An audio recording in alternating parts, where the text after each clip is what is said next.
O voo 111 da Swissair está indo de Nova York para Genebra. Os passageiros estão começando a relaxar e aproveitar a viagem. Os passageiros das classes executiva e econômica não imaginavam que havia algo errado. Quando a iluminação é desligada, alguns passageiros ficam levemente preocupados. Não se preocupe, vamos aterrissar em poucos instantes. Mas na cabine de controle a história é diferente. Temos que pousar agora! Dava para ouvir um sinal de alerta e eu não sabia o que aquilo significava. Os pilotos não estão conseguindo controlar o avião. Poucos a bordo percebem que lhes restam apenas minutos de vida. Desastres não acontecem simplesmente. Eles são provocados por uma cadeia de eventos decisivos.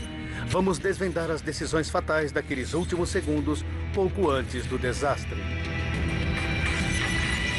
Segundos fatais. Tragédia no voo da Swissair. Goldensbridge, Nova York. 2 de setembro de 1998.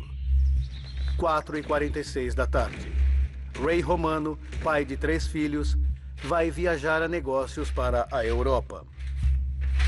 Você já está pronta, querida? Tô quase. Já tá na hora? Está. Ele tinha acabado de se tornar sócio da firma onde trabalhou a vida toda. Ele era um homem bom em tudo. Até a semana que vem. Ligue, por favor. Claro.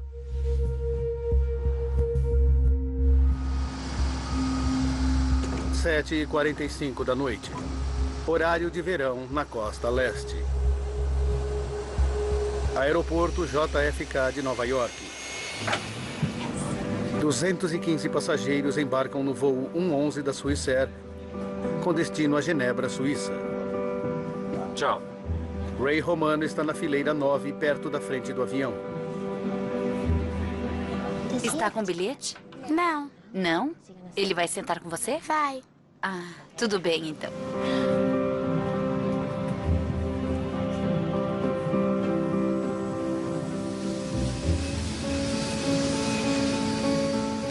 Oito horas e 18 minutos da noite.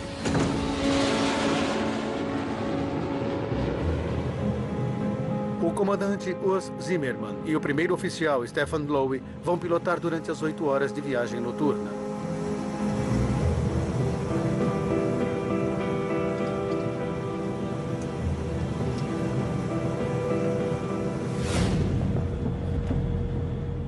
Nove horas e 10 minutos da noite.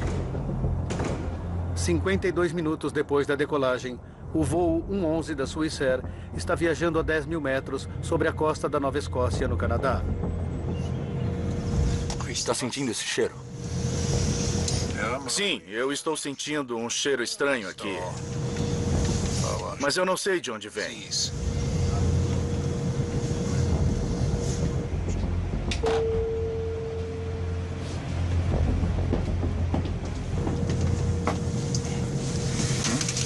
Está tudo bem?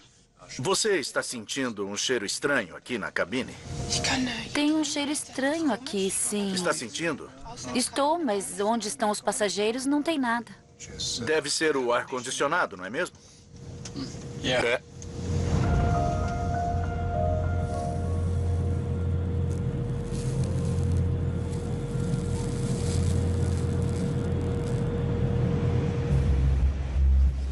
Você vai pintar o foguete de que cor, querida? Eu vou pintar de rosa e de roxo.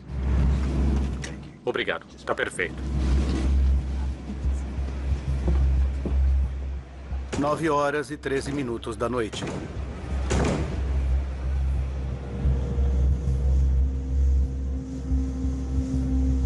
Tem planos para fazer quando chegar em casa?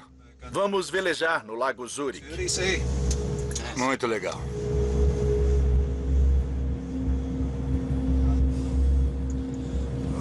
Isso aqui não está nada bom. Dá uma olhada. Não está nada bom. O comandante Zimmermann decide pousar para fazer uma revisão no avião. Aqui é o voo 111 da Swissair. nós temos fumaça na cabine de comando e estamos solicitando um retorno imediato a um local conveniente. Por favor, talvez Boston? Entendido, 11. O controle de tráfego aéreo lhe diz que o aeroporto de Halifax está bem mais perto do que Boston, apenas 122 quilômetros de distância. Você prefere ir para Halifax? Afirmativo para o voo Swissair 111. Preferimos Halifax a partir de nossa localização.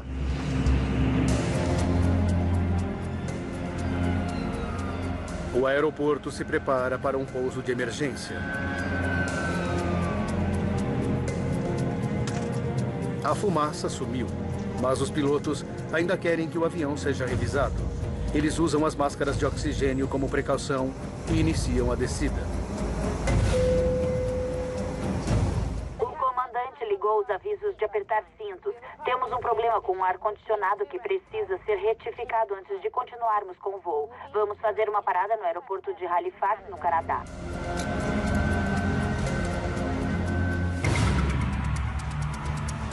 Centro de controle de tráfego aéreo em Moncton, New Brunswick. Dei uma olhada rápida no radar para ver onde a aeronave estava e imaginei que estivesse a uns 20 minutos do aeroporto. É tarefa de Bill Pickrell guiar o avião em segurança até Halifax. Ia ser uma operação bastante simples. Eles estavam alinhados quase que perfeitamente para uma aproximação direta naquele momento. Swissair 111, boa noite. Posso guiá-los para a pista 06 em Halifax? Sim, um posicionamento para a A6 vai ser ótimo. Swissair 111. Ok. Entendido. Uma aproximação em curso contrário para a pista 06. 48 quilômetros de voo até a cabeceira. Precisamos mais do que 48 quilômetros. Swissair 111, entendido. Vire para a esquerda seguindo a 0130. O avião está muito alto para conseguir chegar a Halifax na primeira passagem. Como regra geral, naquela distância do aeroporto, o ideal seria que a aeronave estivesse a cerca de 3.000 metros. Neste caso, eles estavam a 6.000 ou mais. Os pilotos fazem a volta enquanto vão descendo mais. Swissair 111, preciso saber quantos passageiros estão a bordo e vocês têm que despejar o combustível excedente. Entendido. Temos que despejar combustível. Posso fazer isso nessa área durante a descida? Minha reação foi me virar para meu colega ao lado e dizer não. Ele precisa despejar combustível agora. E então imediatamente verificar onde seria seguro fazer aquilo e ao mesmo tempo mantê-los perto do aeroporto. Bill Pickrell sugere que eles despejem sobre o aeroporto ou façam uma volta mais longa e despejem sobre o oceano. Os pilotos preferem o oceano. Vai ser uns 16 quilômetros antes de você ficar perto da costa. Você ainda está a cerca de 40 quilômetros do aeroporto e tem que chegar aqui bem depressa. Tudo bem, está bom para nós. Por favor, me avise quando eu vou poder começar a despejar o combustível. 9h23 da noite. O comandante inicia os procedimentos para cuidar da fumaça sem origem conhecida. Interruptor da cabine selecionado. Ele corta a energia desnecessária na cabine.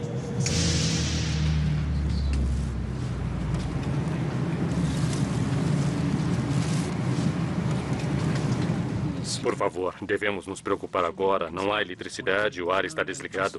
Não. O comandante nos assegurou que não há motivo para preocupação. São apenas os procedimentos normais de um pouso de emergência. Pouso de emergência? Não precisa se preocupar. Vamos pousar em poucos momentos. Pode prender o cinto dela, por favor? –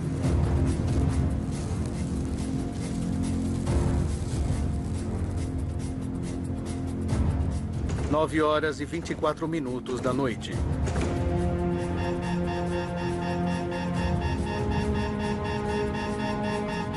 Perdemos o piloto automático. O piloto automático já era. Meu Deus, Stephen, tem fogo aqui. Vamos declarar emergência. Swissair 111, declarando emergência agora. Entendido. Ai, meu Deus. A aeronave está a pelo menos 6 minutos do aeroporto. No fundo, eu escutava um som de alerta para os pilotos e eu não tinha ideia do que aquilo significava.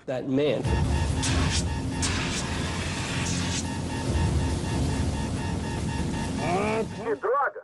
Aqui é um 11, estamos começando a despejar combustível. Temos que pousar agora. Swissair 11, entendido.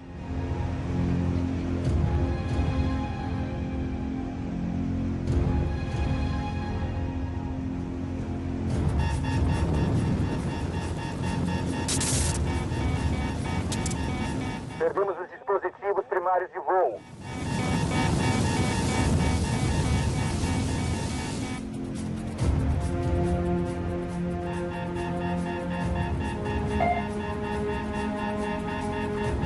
Perdemos o transponder. O transponder já era. Responda, Swissair 11. Toda a comunicação com o avião se perde. Swissair 11, responda.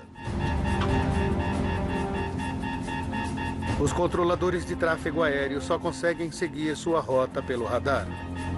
Swissair 11, responda. Percebemos que a aeronave estava se afastando do aeroporto e estava seguindo para o oeste, descendo a costa. E então percebemos que algo tinha dado muito errado.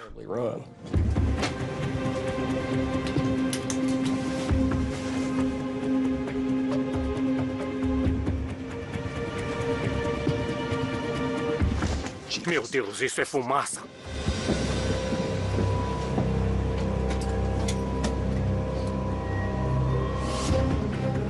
Por favor, temos assentos lá atrás. Siga até ao fundo. Meus colegas vão ajudá-lo.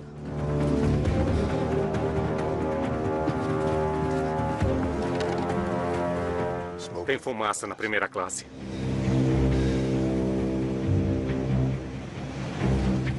Durante 6 minutos, Bill Pickrell observa a rota estranha do avião.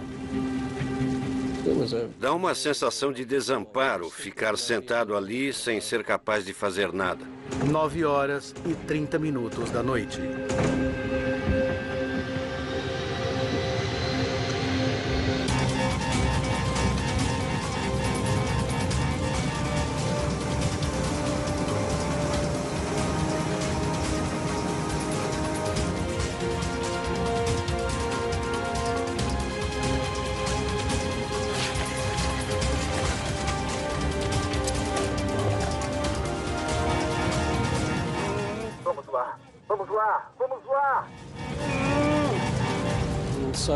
De repente, eles viraram para o sul, em direção ao mar aberto.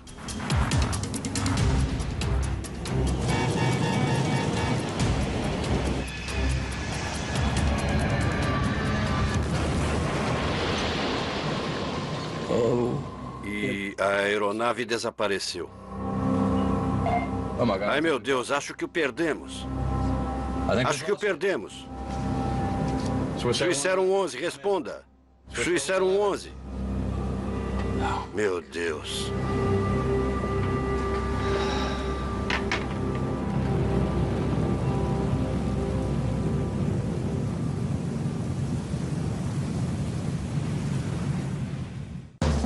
O que alguns chamam de amor. I have this real true love for them. O que outros chamam de beleza. I'm a model. I've been on the front of a magazine. E o que muitos nem sabem nomear.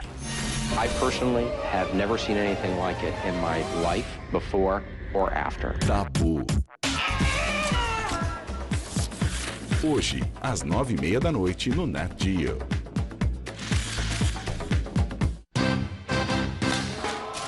Você vai conhecer de perto. You cannot imagine how much fun we have making rum. Os lugares onde são fabricados os produtos que chegam à sua casa. Com os novos episódios da série de sucesso no Nat Geo.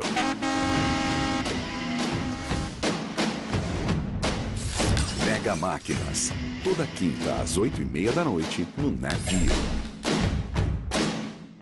Passa repelente. Nesse calor? Tá louco.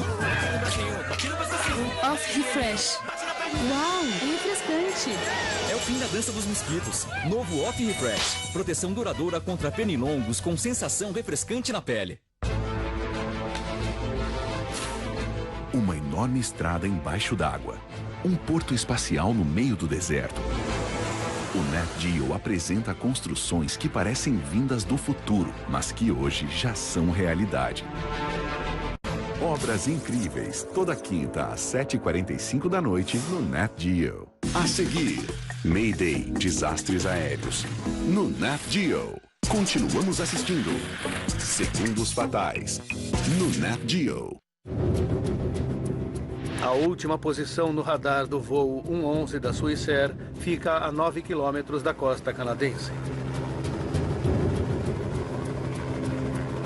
Quando a notícia se espalha, os pescadores correm para o mar para tentar resgatar sobreviventes.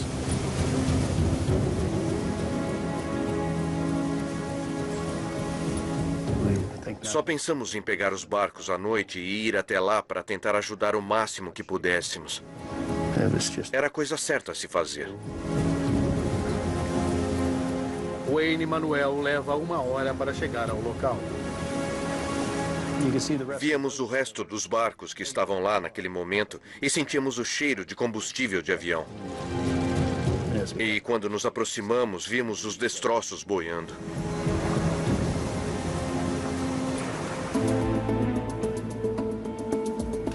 A 865 quilômetros dali, em Golden Bridge, Nova York, Lynn Romano está vendo o noticiário.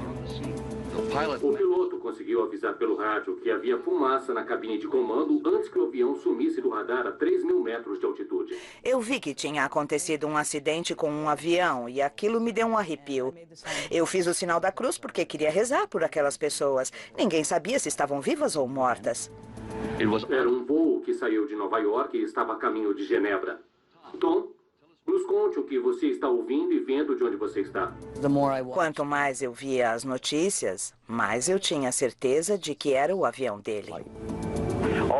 Durante toda a noite, veículos de emergência se posicionaram no litoral, à espera de possíveis sobreviventes.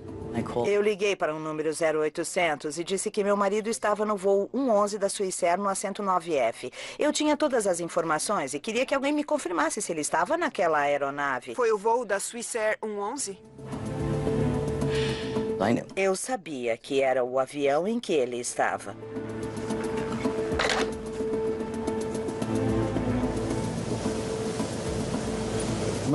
A maior parte das coisas que vimos flutuando eram roupas e pedaços de malas e sapatos. Eu acho que até passamos por um pedaço do avião.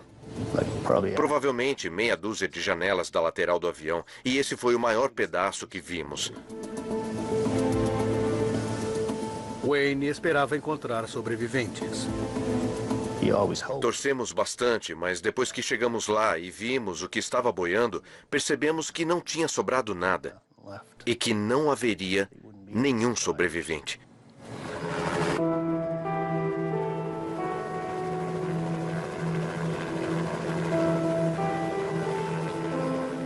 A terrível notícia é confirmada de manhã bem cedo. Todas as 229 pessoas a bordo do voo 111 da Swissair tinham morrido. Eles simplesmente me disseram que não havia sobreviventes. E eu não me lembro de quase nada depois daquilo. Parecia que minha alma estava sendo sugada para fora do corpo.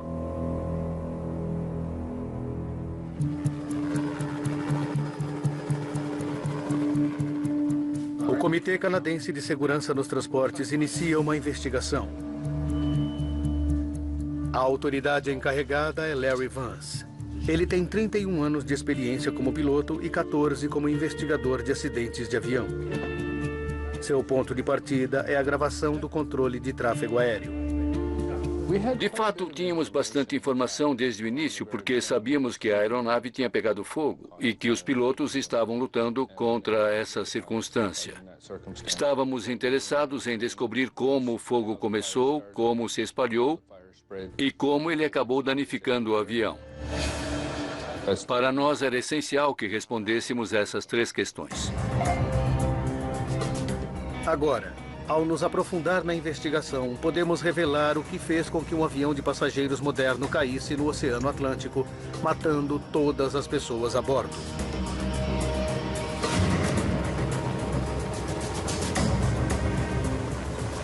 Antes que os investigadores consigam estabelecer o que provocou o incêndio no voo 111 da Swissair, eles precisam recuperar os destroços. Mais de 20 agências do Canadá, Estados Unidos e Europa são convocadas para ajudar. Objetos pessoais e destroços foram encontrados ao longo de 200 quilômetros de praias.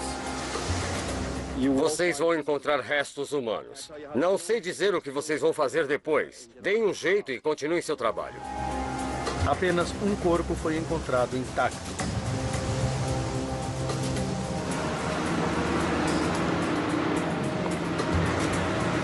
Mergulhadores e veículos submarinos por controle remoto vasculham os destroços a 54 metros no fundo do mar.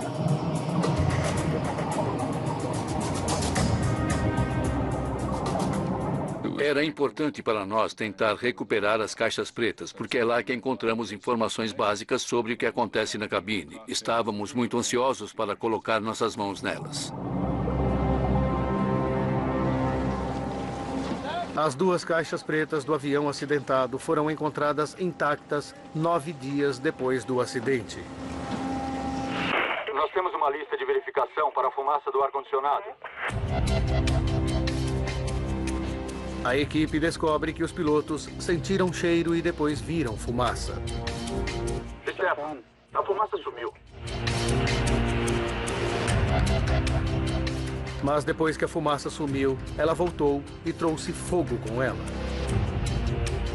Swissair 111, vocês estão liberados para despejar combustível. Entendido. Mas os investigadores descobrem um pouco mais. A informação sobre os últimos 6 minutos estava faltando, e isso foi uma decepção para nós. Achávamos que teríamos toda a informação até o momento do impacto, mas na verdade não tínhamos. As caixas pretas não fornecem nenhuma resposta rápida. Mas Vance continua achando que os destroços do avião guardam muitas pistas.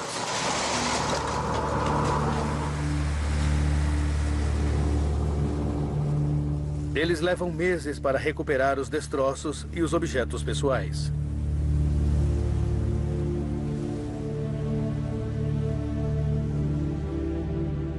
Os parentes consternados são convidados a virem buscar os objetos de seus entes queridos. A bagunça era indescritível. Havia malas que pareciam que o demônio tinha mexido nelas. E, por outro lado, havia coisas que estavam em perfeitas condições e que só foram retiradas da água. Lynn vê o caderno onde o marido tinha feito uma lista de compras naquela manhã. O fato de que seu caderno estava ali e podia ser lido, revistas estavam intactas, mas nenhum dos passageiros, me fez perguntar por quê? Como isso pôde acontecer? Eles explicaram simplesmente que tinha sido a Força G. E você sabe o que acontece. Foi aí que eu desejei não ter perguntado.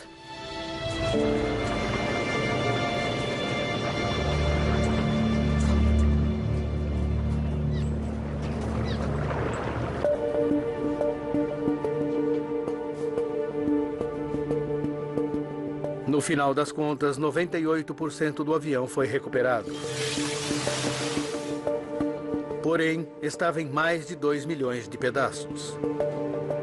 A difícil tarefa de encontrar pistas se torna mais fácil porque o avião caiu na água e não na terra.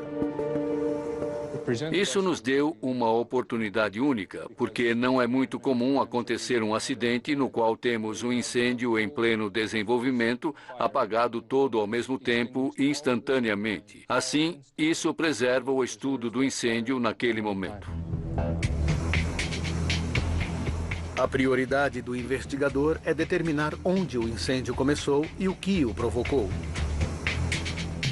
Don Ans é o investigador técnico sênior do Comitê de Segurança nos Transportes. Ele lidera o grupo de investigação do incêndio.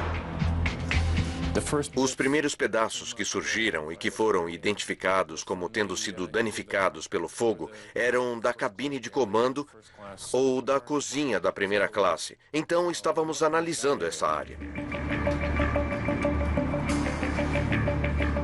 Vendo que todos os destroços danificados pelo fogo são da parte dianteira do avião, a equipe decide que a melhor maneira de identificar o que aconteceu é fazer a sua reconstrução.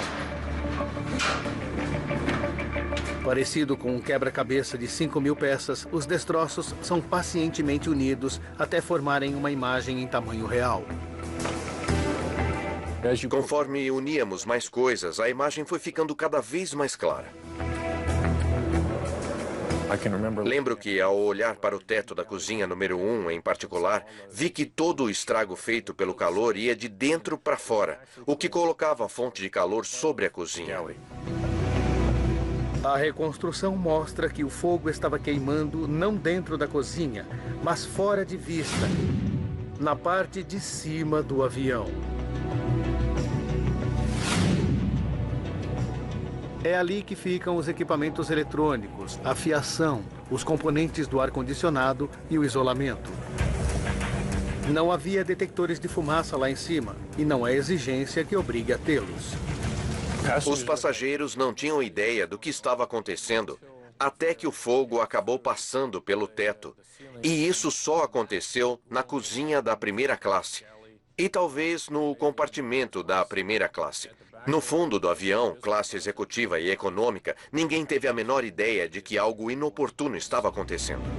Uma parede de anteparo divide a parte de cima em 2 compartimentos com um pequeno túnel para a fiação passar. Sabendo quem sentiu o cheiro de fumaça e quando, a partir das gravações da caixa preta e analisando os danos na reconstrução... Está sentindo algum cheiro estranho, comissária? Onde estão os passageiros, não. A equipe de investigação descobre que o fogo começou na frente do anteparo, acima do teto da cabine de comando, onde os pilotos sentiram o cheiro quase que imediatamente. Se tivesse começado atrás do anteparo, teria provocado muito mais danos na parte traseira da fuselagem e as pessoas no fundo do avião teriam sentido o cheiro da fumaça antes das pessoas na cabine de comando. Agora, eles sabem onde o fogo começou e precisam descobrir como ele começou. Uma das coisas que procurávamos era se tinha havido algum tipo de atividade criminosa ou não. Uma inspeção mais cuidadosa em parte dos destroços sugere que houve. Bem no início da investigação, nós começamos a ver o que parecia chumbo de uma cápsula de arma de fogo, umas bolinhas. Elas estavam por toda parte, nos assentos, encostos, etc. Nós estávamos achando que alguém poderia ter feito disparos no avião. A questão era sobre se o fogo era parte de uma conspiração terrorista, se alguém teria embarcado no avião com uma arma de fogo. Até que eles descobriram o que havia no porão do avião. No final das contas, eram pontinhas de canetas esferográficas, aquelas coisas redondas que se põem na ponta das canetas esferográficas. Havia dezenas de milhares daquelas coisinhas.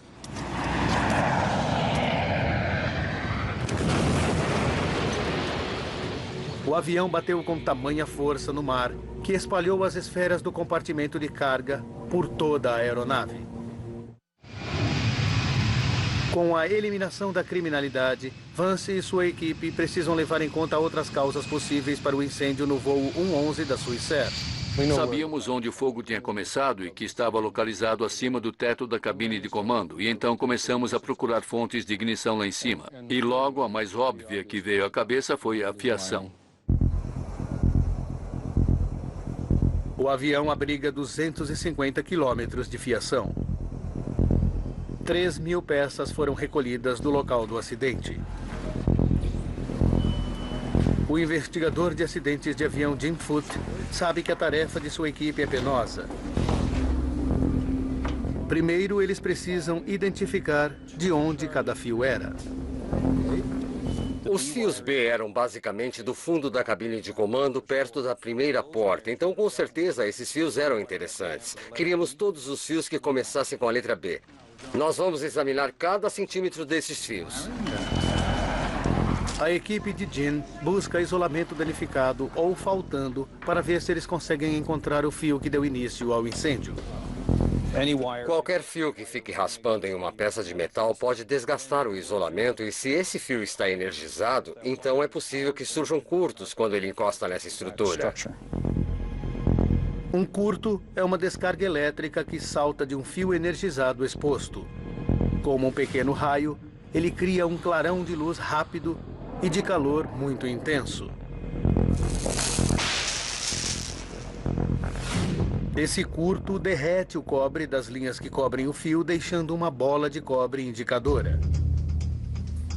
São essas bolas de cobre que a equipe está procurando. Eles encontram 20 segmentos de fio que entraram em curto. A maioria deles passava pelo teto da cabine de comando e qualquer um deles poderia ter provocado o incêndio. 8 dos segmentos de fio elétrico alimentavam o moderníssimo sistema de entretenimento pessoal do voo, que foi instalado na primeira classe e classe executiva no ano anterior ao desastre. Entretanto, apesar dos testes exaustivos, os investigadores não conseguem descobrir qual curto deu início ao incêndio. Nós ficamos desapontados com todo o esforço que investimos. Nada do material que tínhamos recuperado e ao qual tínhamos dedicado nosso trabalho nos levava a descobrir qual curto provocou o evento. A análise da fiação chega ao fim. Jim Foote está conformado de que não vai descobrir onde surgiu o curto inicial. Entretanto, conforme ele vai guardando as coisas, ele dá uma última olhada nos fios queimados do sistema de entretenimento. Ele não estava lidando com aquilo com o mesmo cuidado que tinha no passado. Então, ele abriu as pontas que estavam tortas. Eu comecei a desembaraçar os fios. E, de repente, descobri uma segunda marca de curto no mesmo lado de um dos que a gente já tinha notado. Larry. Veja isso. Eu conhecia aqueles fios muito bem e Jim também os conhecia bastante. Quando os olhei no microscópio e vi aquela bolinha, eu pensei, nossa, é isso. Descobrimos. Jim descobriu. Para confirmar que esse foi o curto que deu início ao incêndio, eles o colocaram em uma maquete do sistema de fiação do teto da cabine de comando. Tem muito fio que passa pelo teto naquela área e eles são presos por um suporte de metal. Achamos que este fio ficou raspando nesse suporte. Os aviões estão sujeitos a constantes vibrações quando viajam acima dos 900 km por hora.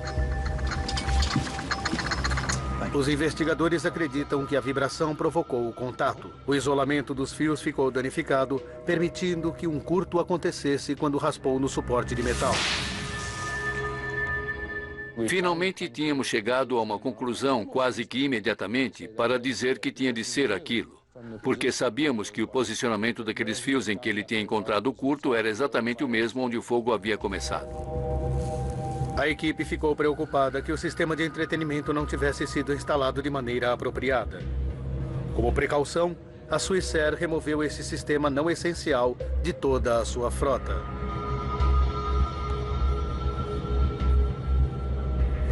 O posicionamento é exatamente o mesmo. Os investigadores tinham descoberto a origem do incêndio no voo 111 da Swissair, mas havia mais perguntas que eles queriam responder. Eles sabiam que os pilotos não conseguiriam evitar o incêndio, mas precisavam saber se eles poderiam ter evitado o acidente.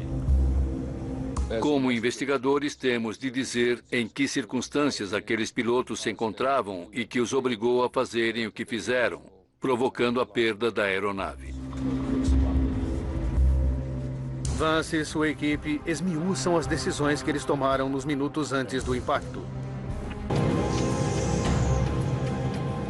As gravações da Caixa Preta lhes contam que a cabine de comando fica cheia de fumaça e fogo momentos depois que os pilotos desligam a energia desnecessária onde ficam os passageiros.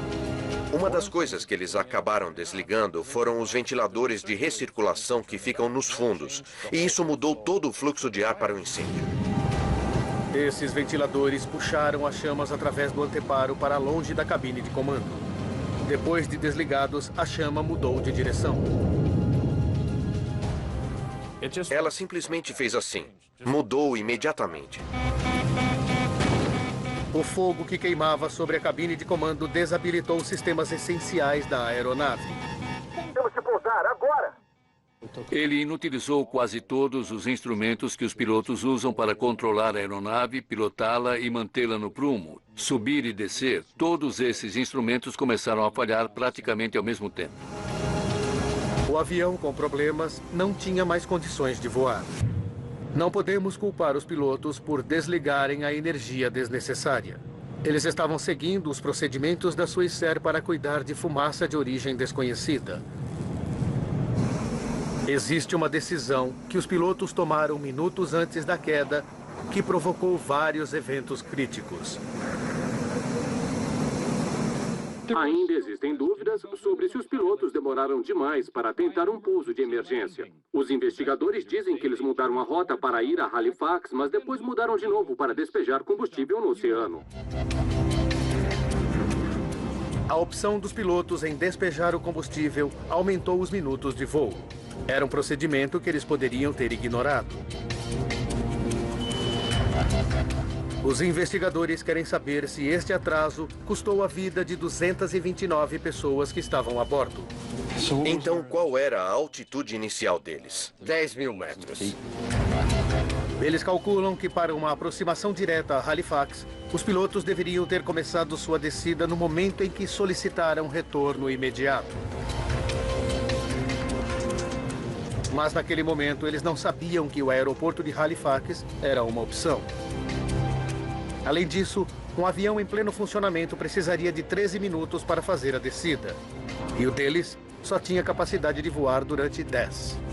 Quando eles decidiram despejar o combustível, não iam mais conseguir chegar a Halifax. Eles iam cair em algum lugar. A decisão deles em despejar ou não o combustível não iria fazer diferença alguma sobre o fato de que eles iriam viver ou morrer. O comandante Urs Zimmermann e o primeiro oficial Stefan Lowe são isentados de qualquer responsabilidade pelo acidente com o voo 111 da Swissair.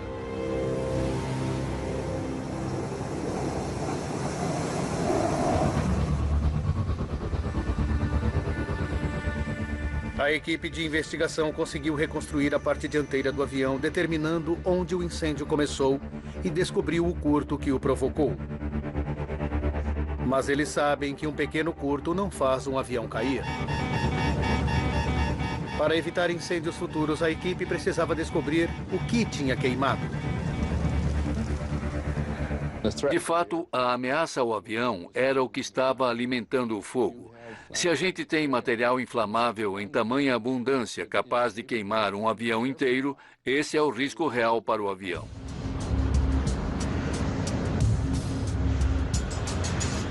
Todos os materiais nos aviões americanos precisam ser submetidos a um teste de inflamabilidade feito pelas autoridades federais de aviação americanas antes de serem usados.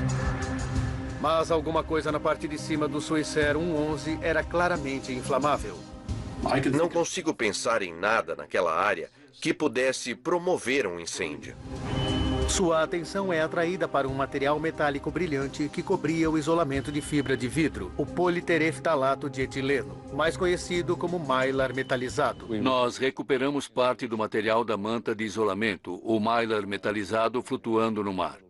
Havia pequenos pedaços dele, como imaginamos, e eles mostravam marcas de queimadura. Dava para ver que tinham pegado fogo. O mylar metalizado foi instalado em 699 aviões americanos registrados.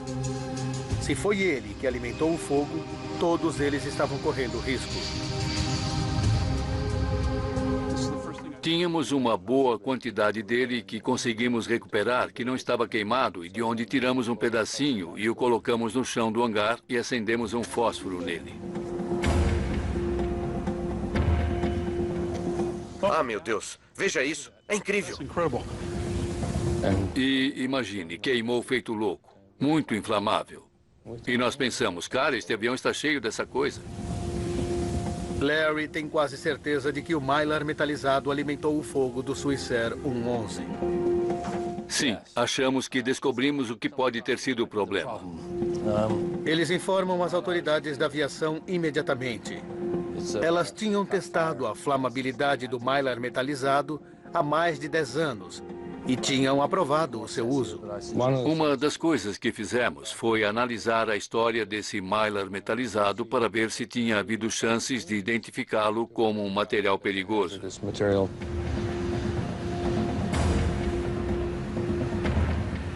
E, na verdade, nós descobrimos vários eventos durante os quais o Mylar metalizado pegou fogo em aviões.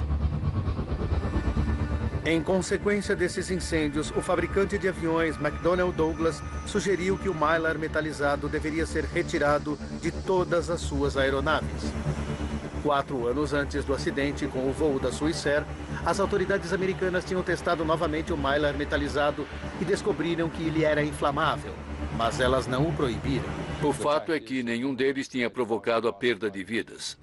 Se um desses acidentes anteriores tivesse resultado em uma quantidade de mortes, se tivessem que contar corpos, talvez as autoridades tivessem tido uma reação diferente. A FAA agora tinha corpos para contar, 229. Eles testaram novamente o Mylar metalizado, sujeitando-o a condições de voo muito mais realísticas. Ele falhou. A FAA deu às companhias aéreas americanas 4 anos para retirá-lo dos aviões. Sabemos que obtivemos resultados porque havia sangue no mar e havia uma quantidade de mortos. Assim, as pessoas prestaram atenção naquilo e conseguimos dar um passo à frente com nossa preocupação com a segurança, conseguindo que ela fosse aceita. A investigação sobre o voo 111 da Swissair foi a mais longa que o Comitê de Segurança nos Transportes canadense realizou. Foram necessários 4 anos e meio para completá-la. Usando as informações detalhadas que os investigadores descobriram, nós agora podemos revelar exatamente o que aconteceu no voo 111 da Swissair e o que os pilotos tiveram de encarar minutos antes do impacto. 21 minutos para o desastre. Um curto em um fio no alto do avião fez com que o Mylar metalizado pegasse fogo. Os pilotos sentem um cheiro estranho, mas acham que há um problema no ar-condicionado. 18 minutos para o desastre. Eles veem a fumaça, decidem pousar e seguem em direção a Halifax. 16 minutos para o desastre. Os ventiladores do ar-condicionado puxam o fogo para os fundos do avião, o que faz com que a fumaça na cabine de comando desapareça. 11 minutos para o desastre. Enquanto fazem a volta para baixar a altitude, os pilotos decidem fazer uma volta mais longa para despejar combustível no mar, mas não sabem o que está acontecendo na parte de cima do avião.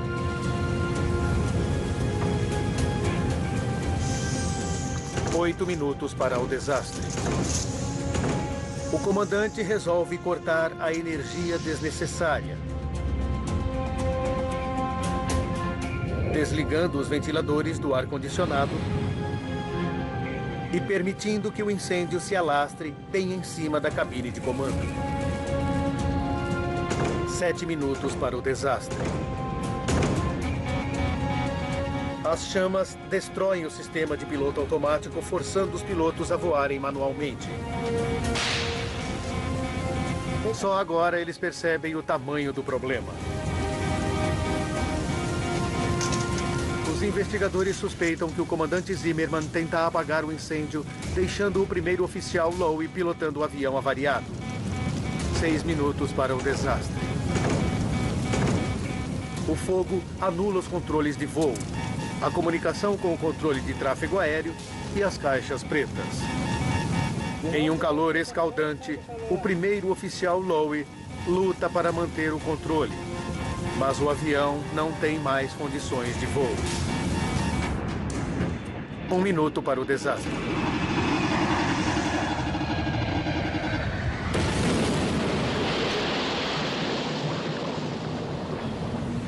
Todos os passageiros e a tripulação estão mortos.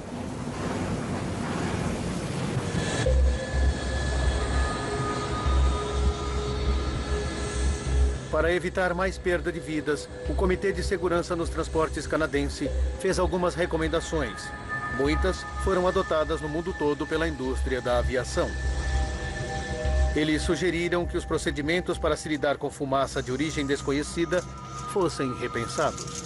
Nossa recomendação foi: se houver fumaça ou cheiro de fumaça em um avião, é preciso admitir que existe fogo fora de controle até que se prove o contrário. E acho que isso foi mais bem aceito pela comunidade aeronáutica do que antes do voo 111 da Swissair. O maior sucesso dos investigadores foi a proibição do mylar metalizado inflamável. Como resultado da investigação do voo Swissair 111, sabemos que materiais que antes eram utilizados em aviões não são mais usados neles. Assim, muito trabalho de qualidade foi feito e muitas medidas de segurança foram tomadas. Enquanto o mylar metalizado não é mais usado em países ocidentais, companhias aéreas de alguns países em desenvolvimento ainda não foram convencidas de que devem removê-los de suas aeronaves, ainda que coloque vidas em risco. As próximas medidas para tornar as viagens aéreas mais seguras podem só ser tomadas depois de outro trágico acidente.